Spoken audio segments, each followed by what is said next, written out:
Le premier livre que j'ai lu, c'est Oui Oui et la famille tant mieux.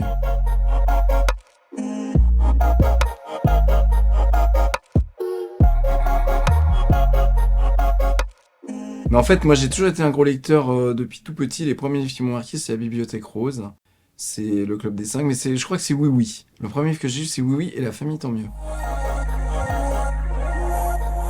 Alors ma première fois en écriture, c'est pareil, dès que j'ai commencé à écrire, alors ça va faire un peu le mec qui se la pète, genre il écrit depuis toujours, mais au cours préparatoire, j'ai écrit des petits contes que j'ai fait lire à ma grand-mère et ça m'avait vexé parce que j'avais fait des fautes d'orthographe et elle n'avait pas vu à quel point c'était imaginatif et elle s'était restée focus sur les fautes d'orthographe.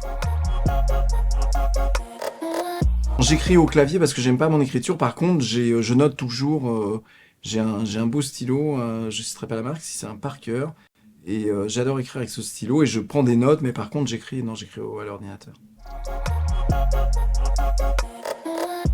Bah, en fait, mes thèmes de prédilection, c'est marrant parce que j'ai revu, parce que je le ressors là, mon film Cantique de la racaille, l'adaptation de mon premier roman, et donc j'ai listé toutes les thématiques, en fait, c'est toujours un peu les mêmes.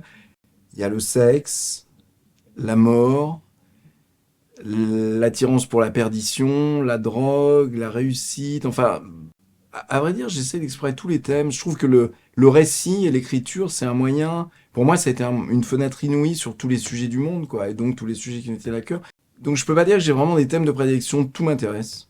Alors le dernier, le thème, il est tout de même assez central et assez frontal, c'est la vieillesse, quoi. La vieillesse et la mort, puisque quand on vieillit, on va mourir.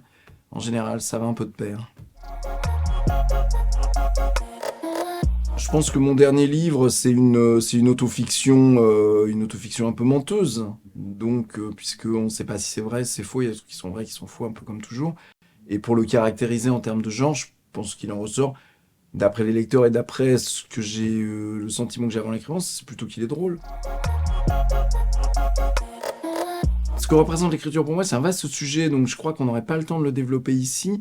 Mais je pense que Noah Harari le décrit très bien dans ses livres Sapiens ou Homo Deus. En fait, sans fiction, donc sans récit, et a fortiori sans écriture, rien de ce qui est autour de nous n'existerait. De l'argent, l'architecture, le corps social, les relations entre les gens. On passe son temps en fait à créer du récit, et la littérature est vraiment un peu l'aspect pointu de ça. En fait, c'est les deux, si vous voulez. Quand on écrit, on rêve forcément, puisque c'est quelque chose d'immatériel. C'est une hypothèse de pensée. Et en fait, en écrivant, on crée du rêve qui devient de la réalité.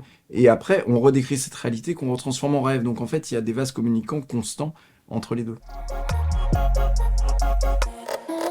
Il y a une petite particularité dans ce livre qui n'est pas souvent employée. Je ne suis pas le seul à l'avoir fait, mais en fait, à la fin, vous avez un petit code qui vous permet d'accéder à une playlist sur Spotify qui a été très astucieusement faite par un très bon DJ. Et en fait, c'est intéressant à double titre parce que, par exemple, moi, quand j'étais petit ou même ado, on se rend pas compte aujourd'hui parce que le monde a changé et est devenu un monde numérique.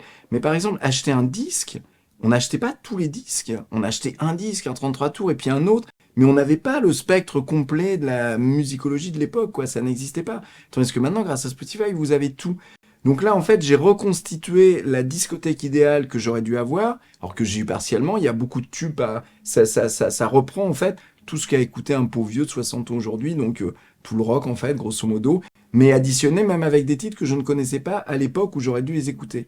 Donc cette playlist est précieuse. Et puis ça fait la bande-son du livre.